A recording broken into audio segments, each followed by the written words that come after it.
அனைவரையும் போல் தாங்களும் பெருமை பெற்று வாழும் வகையில் தங்களுக்கு அரசு இலவச வீட்டுமனை பட்டா வழங்க வேண்டும் என்று சிவகங்கை மாவட்ட ஆட்சியர் அலுவலகத்தில் திருநங்கைகள் மனு அளித்துள்ளனர். சிவகங்கை மாவட்டம் காரைக்குடி டிடி நகர் 4வது குறுக்கு தெருவில் திருநங்கைகள் 30 பேர் தற்காலிகமாக கூடாரம் அமைத்து வசித்து வருகின்றனர்.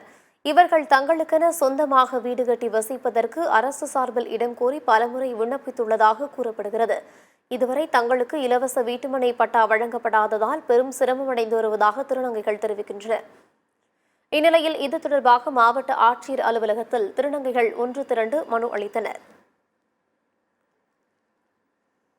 நாங்கள் வீட்டு மனப்பட்டாக்கு இலவச மனப்பட்டாக்கு எழுதி போட்டிருக்கோம். 3 வருஷமா எங்களுடைய எந்த ஒரு அடிப்படை இல்லை எங்களுக்கு. அதே மாதிரி எங்களுக்கு எந்த ஒரு செஞ்சு கொடுக்க மாட்டாங்க. வேலை வாய்ப்பு இருக்குன்றாங்க. நாங்கள் பேப்பரை பார்த்துட்டு வந்து கேட்டோம்னா அதுக்கு எதுவுமே ரெஸ்பான்ஸ் கொடுக்க மாட்டாங்க எங்களுக்கு.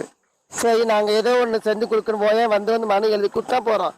ரெடி பண்ணி கொடுக்குறேன்னு சொல்கிறாங்க. அது எந்த ஒரு வசதியுமே எங்களுக்கு செஞ்சு கொடுக்க இன்னமும்